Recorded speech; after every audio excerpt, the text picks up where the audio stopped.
today we will be rehousing our tarantula Blue. Blue is a Caribena Versicolor, or more commonly known as the Antilles pinktoe, the Martinique pinktoe, or the Martinique red tree spider. Now, being a tree spider, they are considered arboreal, which means they live high up in the trees. They are a New World tarantula, so they have urticating hairs. They do not possess medically significant venom. They are from the Caribbean, Martinique, and the Lesser Antilles. They're a pretty small spider in comparison to some of the other tarantulas, especially the more heavy-bodied terrestrial species. They only get about 6 inches diagonal leg span. They have a pretty fast growth rate, and their life expectancy is only about 2 to 3 years for a male and 12 years for a female. I've found that they're really easy species to keep. This is not my only versicolor. I actually have a total of 5 versicolors, 2 adults, and 3 slings. And I don't find any issues at all. The biggest thing with the versicolors that have kind of come up in topics about them being hard is the cross ventilation is really important. And I found that with a lot of the arboreal species, if you think about it, they live in the trees and they have a lot of winds that move the air around. And they like it humid, but they don't like it stagnant. So that cross ventilation really helps to get things moving and to keep it from just sitting in there.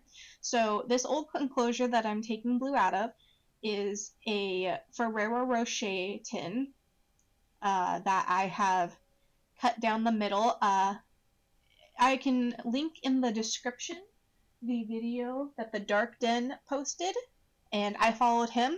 He has some really great ideas to make enclosures out of like everyday things. So the Dark Den does a really great job with that. Blue's been in this enclosure for probably about, I want to say 5 molts. So they were due for an upgrade. We aren't sure if Blue is a male or a female yet. We have not gotten a molt that is big enough or unshredded enough to identify.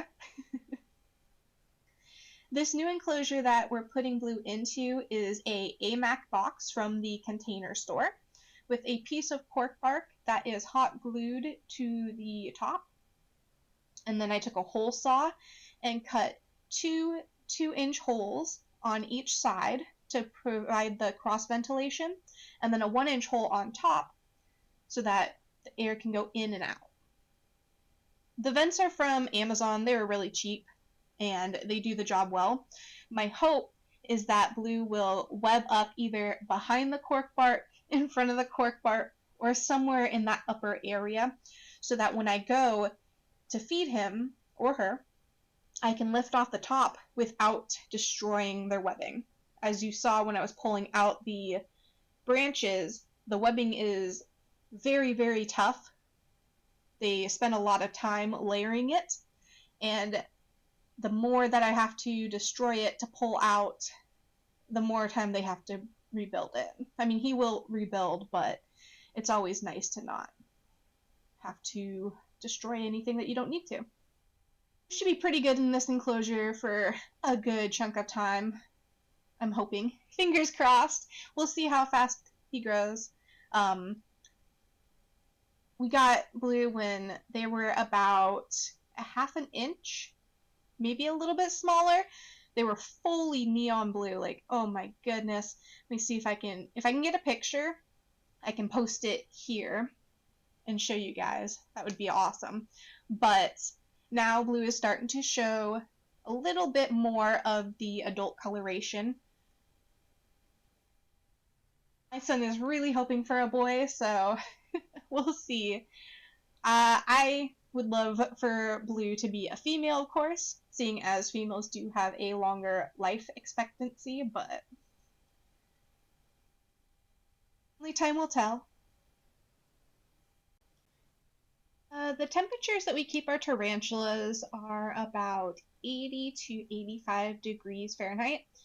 We have some shelves in our tarantula room where we can move the tarantulas as needed. If they need a little bit warmer of a temperature, they can go on some of the top shelves. If they need to be a bit cooler, then there's lower shelves because heat rises up. So we can kind of give them a little bit more of a gradient that way. We have a commercial humidifier in our room and we keep it at around 65% just in the ambient air around the enclosures. And then we supplement and raise the humidity as needed with either moss that's wet down, water dishes, or just simply spraying some of the sides of the enclosures. Thank you guys so much for watching. I really appreciate it. Hopefully we'll be able to do a update on Blue after he has grown a little bit more, or she. Maybe we'll do a gender reveal video. That might be kind of cool. If you have any questions or comments, feel free to leave them below. If you like the video, go ahead and leave a thumbs up. And if you want to see more content like this, go ahead and hit subscribe. Thank you guys all for your time, and have a great, great day.